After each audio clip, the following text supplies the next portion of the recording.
The 40 rules of لو وہ مارکت الارا novel ہے جس نے لاکھوں زندگیوں کو متاثر کیا۔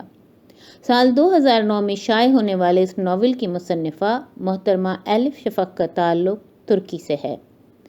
اس ناول کی اشاعت 40 سے زائد زبانوں میں ہوئی ہے اور آن لائن اس سے مستفید ہونے والے افراد کی تعداد کا تو کوئی شمار ہی نہیں ہے۔ نومبر 2019 میں بی بی سی نیوز نے اس ناول کو 100 موسٹ انفلوئنشل ناولز میں شامل کیا ہے۔ اردو سمجھنے والے سامعین کے لیے اس ناول کو اس ارادے کے ساتھ پیش کیا جا رہا ہے کہ یہ ناول ان کی زندگیوں میں مثبت تبدیلی لائے گا۔ ہم اس ناول کی صرف مرکزی کہانی پیش کر رہے ہیں۔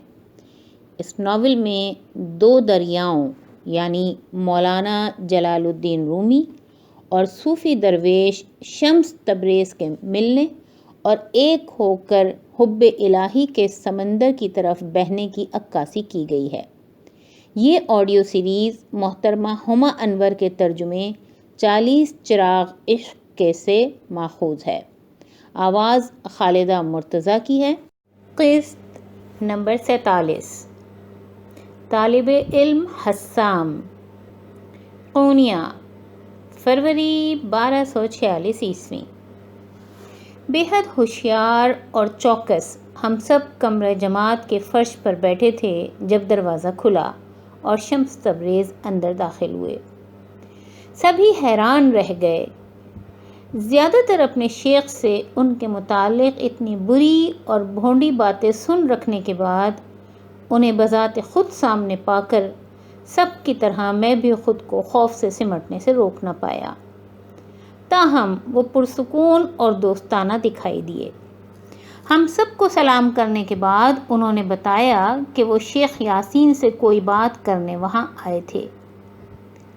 معلم کو پسند نہیں کہ کمرہ جماعت میں کوئی اجنبی داخل ہو۔ شاید آپ کو کسی اور وقت ان سے بات کرنی چاہیے، میں نے کسی ناگوار جھگڑے سے بچنے کی امید میں کہا۔ اتنی فکر مندی کا شکریہ نوجوان، لیکن بعض اوقات ناگوار جھگڑے سے گریز نہ صرف ناممکن ہوتا ہے بلکہ وہ ضروری بھی ہوتا ہے۔ شمس تبریز نے یوں جواب دیا جیسے انہوں نے میری سوچ کو پڑھ لیا ہو۔ تم البتہ فکر مت کرو، زیادہ وقت نہیں لگے گا۔ میرے پہلو میں بیٹھے ارشاد نے اپنے بھیجے دانتوں کے ساتھ زیر لب کہا، اس کی جرت دیکھو، یہ تو مجسم شیطان ہے۔ میں نے سر ہلا دیا، اگرچہ شمس تبریز مجھے کوئی شیطان نہ لگے تھے۔ میں ان کے کھرے پن اور بے باکی و جسارت کو پسند کرنے سے خود کو روک نہ پایا۔ کچھ دیر بعد شیخ یاسین اندر داخل ہوئے۔ ان کی پیشانی پر تفکر کی لکیریں تھیں۔ انہوں نے ابھی چند قدم ہی اندر بڑھائے تھے کہ رک گئے اور بن بلائے مہمان کی سمت خالی الذہنی سے بغیر پلکے جھپکائے دیکھنے لگے۔ یہ آدمی یہاں کیا کر رہا ہے؟ تم نے اسے اندر گھسنے کیوں دیا؟ میرے دوستوں اور میں نے پریشان نظروں اور خوف بھری سرگوشیوں کا تبادلہ کیا، لیکن اس سے قبل کہ کوئی کچھ کہنے کی ہمت کرتا، شمس تبریز بے ساختہ کہنے لگے کہ وہ قریب سے گزر رہے تھے کہ انہیں خیال آیا کیوں نہ مدرسے جائیں اور اس شخص سے جا کر ملیں جو شہر میں ان سے سب سے بڑھ کر نفرت کرتا تھا۔ میں نے کئی طالب علموں کو بے چینی سے کھنکارتے سنا اور ارشاد نے گہری سانس بھری۔ دونوں آدمیوں میں تناؤ اس قدر کثیف تھا کہ کمرے کی فضا کو چاقو سے چیرا جا سکتا تھا۔ میں نہیں جانتا کہ تم یہاں کیا کر رہے ہو، لیکن میرے پاس تم سے بات کرنے سے بہتر کئی کام ہیں، شیخ یاسین نے ڈانٹ کر کہا۔ اب تم یہاں سے چلے کیوں نہیں جاتے تاکہ ہم اپنی تعلیم جاری رکھ سکیں؟ آپ کا کہنا ہے کہ آپ مجھ سے بات نہیں کریں گے، لیکن آپ میرے متعلق تو باتیں کرتے رہے ہیں، شمس تبریز نے جواب دیا۔ آپ مسلسل میرے اور مولانا رومی کے بارے میں بدگوئی سے کام لے رہے ہیں اور تصوف کی راہ پر چلنے والے صوفیوں کے بارے میں بھی۔ شیخ یاسین نے اپنے ہونٹوں کو یوں سکیڑا جیسے ان کی زبان تلے کوئی کڑوی شے آ گئی ہو۔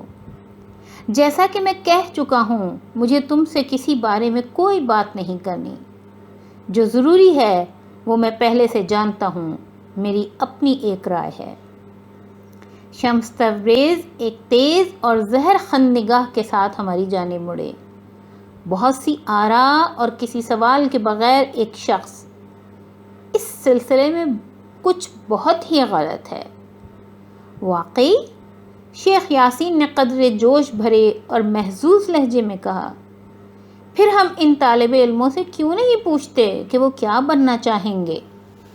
کوئی دانا شخص جو صاحب علم ہو اور جوابات جانتا ہو، یا پھر کوئی بدحواس شخص جس کے پاس سوائے سوالات کے کچھ نہ ہو؟ میرے سب دوستوں نے شیخ یاسین کی طرفداری کی، لیکن مجھے محسوس ہوا کہ بیشتر لڑکوں نے کسی مخلصانہ اتفاق کے بجائے محض اپنے استاد کی حمایت کے لیے ایسا کیا تھا۔ میں نے خاموش رہنے کا انتخاب کیا۔ کوئی شخص جو یہ سمجھتا ہو کہ اسے ہر جواب معلوم ہے، وہ سب سے بڑا جاہل ہے، شمس تبریز نے ہولے سے کندھے اچکاتے کہا اور ہمارے معلم کی جانب مڑے۔ لیکن کیونکہ آپ کو سب معلوم ہے، کیا میں آپ سے ایک سوال پوچھ سکتا ہوں؟ تب مجھے کچھ پریشانی شروع ہوئی کہ وہ گفتگو جانے کدھر کا رخ کر رہی تھی، لیکن اس بڑھتے تناؤ کو ختم کرنے کو میں کچھ نہ کر سکتا تھا۔ چونکہ آپ کا دعویٰ ہے کہ میں شیطان کا پیروکار ہوں، کیا آپ برائے مہربانی ہمیں بتانا پسند کریں گے کہ آپ کے خیال میں شیطان ہے کیا؟ شمس تبریز نے پوچھا۔ بالکل، شیخ یاسین نے کہا، جو تبلیغ کا کوئی موقع ضائع نہ کرتے تھے۔ ہمارا مذہب ابراہیمی مذاہب میں سب سے آخری اور بہترین ہے۔ یہ ہمیں بتاتا ہے کہ شیطان ہی نے آدم علیہ السلام اور حوا علیہ السلام کو جنت سے نکلوایا تھا۔ ان راندہ درگاہ والدین کی اولاد ہونے کے باعث ہم سب کو ہوشیار رہنا چاہیے، کیونکہ شیطان مختلف بھیس میں نمودار ہوتا ہے۔ کبھی وہ جواری کی صورت میں ہمیں قمار بازی کی دعوت دیتا ہے، کبھی وہ کسی حسین عورت کے روپ میں ہمیں بہکاتا ہے۔ شیطان ایسے بھیس میں ہو سکتا ہے جس کی ہمیں سب سے کم توقع ہو، جیسا کہ کوئی سرے گرداں درویش۔ جیسے اسی جواب کی توقع تھی شمس تبریز کو، اسی لیے شمس تبریز عمدن مسکرائے۔ میں سمجھ گیا کہ آپ کا کیا مطلب ہے۔ بڑا سکون ملتا ہوگا اور بڑی آسانی ہوتی ہوگی یہ سوچ کر کہ شیطان ہمیشہ ہمارے باہر ہی ہوتا ہے۔ کیا مطلب؟ شیخ یاسین نے پوچھا۔ اگر شیطان اتنا ہی مکار اور بے قابو اور منہ زور ہے جتنا آپ کا کہنا ہے، تو پھر ہم انسانوں کے پاس اپنے برے اعمال پر خود کو ذمہ دار ٹھہرانے کی کوئی وجہ نہیں۔ زندگی میں جو بھی نیکی اور اچھائی ہو، ہم اسے خدا سے منسوب کر دیں گے اور ہر گناہ کو شیطان سے۔ بہرصورت ہم خود ہر تنقید اور اپنی ذات کے احتساب سے مستثنی ہوں گے۔ کس قدر آسان ہے۔ بات کرتے ہوئے شمس تبریز کمرے میں ٹہلنے لگے۔ ہر لفظ کے ساتھ ان کی آواز بلند ہوتی گئی۔ لیکن ایک لمحے کو تصور کریں کہ شیطان کا کوئی وجود نہیں۔ کوئی شیاطین ہمیں جہنم کی جھلساتی آگ میں جھونکنے کے منتظر نہیں۔ رگوں میں لہو جما دینے والے یہ سب تصورات ہمیں کچھ کر دکھانے کو گڑے گئے ہیں، لیکن پھر وہ گھسی پٹی فرسودہ باتیں بن گئے اور اپنا اصل پیغام کھو بیٹھے۔ اور وہ پیغام کیا ہو سکتا تھا؟ شیخ یاسین نے اپنے بازو سینے پر لپیٹتے بیزاری سے پوچھا۔ تو آپ کے پاس بھی کوئی سوال تو ہے، شمس تبریز نے کہا۔ پیغام یہ ہے کہ انسان خود کو جس کرب و عذاب میں مبتلا کر سکتا ہے، اس کی کوئی انتہا نہیں۔ جہنم ہمارے اندر موجود ہے اور جنت بھی۔ قرآن کا فرمان ہے کہ انسان افضل ترین مخلوق ہے۔ احسن الخالقین بھی ہم ہیں اور اسفل السافلین بھی۔ اگر ہم اس کے مکمل معنی کو گرفت میں لا سکیں تو ہم شیاطین کے خود اپنے آپ سے باہر تلاش چھوڑ دیں گے اور اس کے بجائے اپنی توجہ خود پر مرکوز کریں گے۔ ہمیں خلوص سے اپنے خود احتسابی کی ضرورت ہے، دوسروں کی خطاؤں کو تلاش کر کے ان پر داروغہ بننے کی نہیں۔ تم جاؤ اور اپنا احتساب کرو، انشاءاللہ ایک روز تم خود کو نجات دلوا ہی لوگے، شیخ یاسین نے جواب دیا۔ لیکن ایک سچے عالم کو اپنے ارد گرد لوگوں پر نظر رکھنی ہی ہوتی ہے۔ پھر مجھے ایک قصہ سنانے کی اجازت دیجیے۔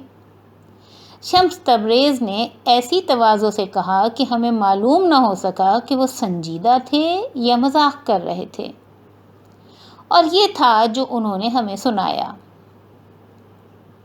کسی مسجد میں 4 تاجر نماز ادا کر رہے تھے۔ جب انہوں نے مؤذن کو آتے دیکھا، پہلے تاجر نے اپنی نماز توڑ دی اور پوچھا، مؤذن، کیا اذان ہو چکی ہے یا ابھی ہمارے پاس کچھ وقت ہے؟ دوسرے تاجر نے نماز توڑی اور اپنے دوست کی طرف مڑ کر کہنے لگا، ارے تم نماز کی ادائیگی کے دوران بول پڑے، تمہاری نماز ضائع ہو گئی، تمہیں دوبارہ نماز ادا کرنی چاہیے۔ یہ سن کر تیسرے تاجر نے مداخلت کی، تم اسے کیوں الزام دے رہے ہو احمق؟ تمہیں اپنی نماز کی پرواہ ہونی چاہیے تھی، اب تمہاری نماز بھی ضائع ہو گئی۔ تب چوتھا تاجر مسکرایا اور بلند آواز میں کہنے لگا، انہیں تو دیکھو، ان تینوں نے اپنی نمازیں ضائع کر دیں، شکر خدا کا کہ میں گمراہوں میں سے نہیں۔ یہ قصہ سنا کر شمس تبریز طلبہ کے سامنے کھڑے ہوئے اور پوچھا، سو آپ کا کیا خیال ہے، آپ کی رائے میں کس تاجر کی نماز ضائع ہوئی؟ کمرہ جماعت میں ذرا دیر ہلچل رہی، کیونکہ ہم آپس میں اس جواب پر بات کر رہے تھے۔ آخر پیچھے سے کسی نے جواب دیا، دوسرے، تیسرے اور چوتھے تاجر کی نمازیں ضائع ہو گئیں، لیکن پہلا تاجر بے گناہ ہے، کیونکہ وہ تو مؤذن سے صرف پوچھنا ہی چاہتا تھا۔ ہاں، لیکن اسے اس طرح نماز ترک نہیں کرنی چاہیے تھی، ارشاد نے بیچ میں اعتراض اٹھایا۔ واضح ہے کہ تمام تاجر ہی غلطی پر تھے، ماں سوائے چوتھے کے جو صرف خود کلامی کر رہا تھا۔ ان دونوں کے جواب سے اختلاف کرتے میں نے اپنی نگاہ پھیر لی، لیکن میں اپنی زبان بند رکھنے کے لیے پرعزم تھا۔ مجھے محسوس ہوا کہ میرے خیالات کو شاید پسند نہ کیا جائے، لیکن جیسے ہی یہ خیال میرے ذہن سے گزرا، شمس تبریز نے میری طرف اشارہ کیا اور بولے، اور تم جو وہاں بیٹھے ہو، تمہارا کیا خیال ہے؟ بولنے کے قابل ہونے سے پہلے میں نے اپنا تھوک نگلا۔ ان تاجروں سے غلطی یہ نہیں ہوئی تھی کہ وہ دوران نماز بول اٹھے تھے، میں نے کہا، بلکہ غلطی یہ تھی کہ اپنے کام سے کام رکھنے اور خدا سے رابطہ قائم کرنے کے بجائے انہیں اس میں زیادہ دلچسپی تھی کہ ان کے ارد گرد کیا ہو رہا تھا۔ تاہم میرا خیال ہے کہ اگر ہم ان پر کوئی فیصلہ دیں گے تو ہم بھی انہی جیسی قطعی غلطی کا ارتکاب کریں گے۔ سو تمہارا جواب کیا ہے؟ اچانک شیخ یاسین نے اس گفتگو میں دلچسپی لیتے ہوئے پوچھا۔ میرا جواب یہ ہے کہ ان 4 تاجروں سے ایک سی غلطی ہوئی، اور پھر بھی ان میں سے کسی کو غلط نہیں کہا جا سکتا، کیونکہ آخرکار یہ فیصلہ دینے کے مجاز ہم نہیں۔ شمس تبریز نے میری طرف قدم بڑھایا اور مجھے اس قدر شفقت و مہربانی سے دیکھا کہ مجھے یوں محسوس ہوا جیسے میں والدین کی غیر مشروط محبت سے حز اٹھاتا کوئی ننھا سا بچہ تھا۔ انہوں نے میرا نام پوچھا اور میرے بتانے پر انہوں نے تبصرہ کیا، یہاں تمہارا یہ دوست حسام ایک صوفی قلب رکھتا ہے۔ یہ سن کر میرے کانوں کی لوئیں تک سرخ ہو گئیں۔ کوئی شک نہ تھا کہ بعد میں شیخ یاسین مجھے سرزنش کرتے اور میرے دوست مجھے تضحیک اور مذاق کا نشانہ بناتے، لیکن میری ساری فکریں جلد ہی تحلیل ہو گئیں۔ میں سیدھا ہو کر بیٹھا اور شمس تبریز کو دیکھ کر مسکرا دیا۔ انہوں نے جواب میں ایک آنکھ میچی اور مسکراتے ہوئے بیان کرنے لگے۔ صوفی کہتا ہے کہ مجھے دوسروں سے متعلق رائے دینے کے بجائے خدا سے اپنے باطنی معاملے کی پرواہ ہونی چاہیے۔ تاہم کوئی دقیانوسی عالم ہمیشہ دوسروں ہی میں خامیاں تلاش کرتا رہتا ہے۔ لیکن طالب علموں، یہ فراموش مت کرنا کہ بیشتر اوقات جو شخص دوسروں کے بارے میں شکایت کنا رہتا ہے وہی خود غلطی پر ہوتا ہے۔ میرے طلبہ کے ذہنوں کو الجھانا بند کرو، شیخ یاسین نے مداخلت کی۔ ایک عالم کی حیثیت سے ہم دوسرے کے اعمال سے بے پرواہ ہونے کے متحمل نہیں ہو سکتے۔ لوگ ہم سے بہت سے سوال پوچھتے اور جوابات کی توقع رکھتے ہیں تاکہ وہ اپنی زندگیاں اپنے مذہب کے مطابق درست اور بھرپور طریقے سے گزار سکیں۔ لوگ پوچھتے ہیں کہ نکسیر پھوٹ جائے تو کیا دوبارہ وضو کی حاجت ہوتی ہے، یا کیا دوران سفر روزہ رکھنا ہوگا، وغیرہ وغیرہ۔ شافعی، حنفی، حنبلی اور مالکی فقہ سب کے احکامات ان معاملات پر مختلف ہیں۔ ہر فقہ کے اپنے باریک بین جوابات ہیں جن کا ہمیں مطالعہ کرنا ہوتا ہے۔ خوب، لیکن ان برائے نام اختلافات سے اس قدر وابستہ بھی مت ہوں۔ شمس تبریز نے گہری سانس بھری۔ کلام اللہ مکمل ہے، کل کو داؤ پر لگا کر جز یا ذیلی تفصیلات میں مت الجھیں۔ جزوی تفصیلات؟ شیخ یاسین نے تشکک سے دہرایا۔ ایمان والے قوانین کو سنجیدگی سے لیتے ہیں اور ہم عالم ان کی رہنمائی کرتے ہیں۔ رہنمائی کرتے ہیں؟ یعنی جب تک کہ آپ یہ نہ بھول جائیں کہ آپ کی رہنمائی محدود ہے اور کلام اللہ سے بڑھ کر کچھ نہیں، شمس تبریز نے کہا، اور پھر اپنی بات میں اضافہ کرتے ہوئے کہنے لگے، لیکن جنہیں پہلے ہی آگاہی مل چکی ہو انہیں تبلیغ کی کوشش مت کریں۔ وہ آیات قرآنی سے ایک مختلف مسرت اخذ کرتے ہیں اور یوں انہیں کسی شیخ کی رہنمائی کی ضرورت نہیں رہتی۔ یہ سن کر شیخ یاسین اس قدر برہم ہوئے کہ ان کے مرجھائے ہوئے رخسار سرخ ہو گئے اور ان کے حلق کی ہڈی ابھر آئی۔ ہم جو رہنمائی کرتے ہیں ان میں کچھ بھی عارضی نہیں، انہوں نے کہا۔ شریعت ان قوانین و ضوابط کا مجموعہ ہے جن کی ہر مسلمان کو پیدائش سے موت تک پیروی کرنی چاہیے۔ شمس تبریز نے جواب دیا، شریعت محض ایک کشتی ہے جو بحر حق میں رواں ہے۔ راہ خدا کا سچا سالک جلد یا بدیر اس سے اتر کر سمندر میں چھلانگ لگا دے گا تاکہ وہ شکاری مچھلیوں کا لقمہ بن سکے۔ شیخ یاسین نے ہنستے ہوئے ترکی بترکی کہا، یہی ہوتا ہے ایسے شخص کے ساتھ جو رہنمائی لینے سے انکار کر دے۔ کچھ طلبہ نے ہنسی میں ان کا ساتھ دیا، لیکن باقی ہم سب بڑھتی ہوئی بے چینی محسوس کرتے ہوئے خاموش رہے۔ سبق کا وقت ختم ہو رہا تھا اور مجھے نہیں لگ رہا تھا کہ اس گفتگو کا انجام مثبت طور پر ہوگا۔ شمس تبریز نے بھی یہی ملال محسوس کیا ہوگا کیونکہ وہ دلگیر بلکہ تقریباً مایوس دکھائی دیے، یوں جیسے اچانک اس تمام گفتگو سے تھک کر انہوں نے آنکھیں بند کر لیں۔ اپنے تمام سفروں میں میری ملاقات بہت سے شیوخ سے ہوئی، شمس تبریز نے بتایا۔ کچھ مخلص تھے، دوسرے منکسر المزاج اور با اخلاق، اور انہیں اسلام کے بارے میں کچھ بھی علم نہ تھا۔ آج کل کے شیوخ کے سروں کے بدلے میں خدا کے سچے عاشقوں کے پرانے جوتوں کی دھول بھی نہ دوں گا، حتیٰ کہ پردے کے پیچھے سایوں کی صورت کرتب دکھانے والے بھی ان سے بہتر ہیں، کیونکہ وہ کم از کم یہ تو تسلیم کرتے ہیں کہ جو کچھ وہ دکھاتے ہیں وہ محض فریب نظر ہے۔ بہت ہو گئی، میرا خیال ہے ہم تمہاری دو شاخی زبان سے خاصی بکواس سن چکے ہیں، شیخ یاسین نے گویا اعلان کیا۔ اب میرے کمرے جماعت سے نکل جاؤ۔ فکر مت کیجیے، میں جانے ہی والا تھا، شمس تبریز نے شرارت بھرے لہجے میں کہا، اور پھر ہماری جانب مڑے۔ تم لوگوں نے آج جو بھی مشاہدہ کیا یہ اس قدر پرانی بحث ہے جو حضرت محمد صلی اللہ علیہ وآلہ وسلم کے زمانے سے چلی آ رہی ہے، لیکن یہ بحث نہ صرف تاریخ اسلام سے متعلق ہے بلکہ یہ ہر ابراہیمی مذہب کے قلب میں موجود ہے۔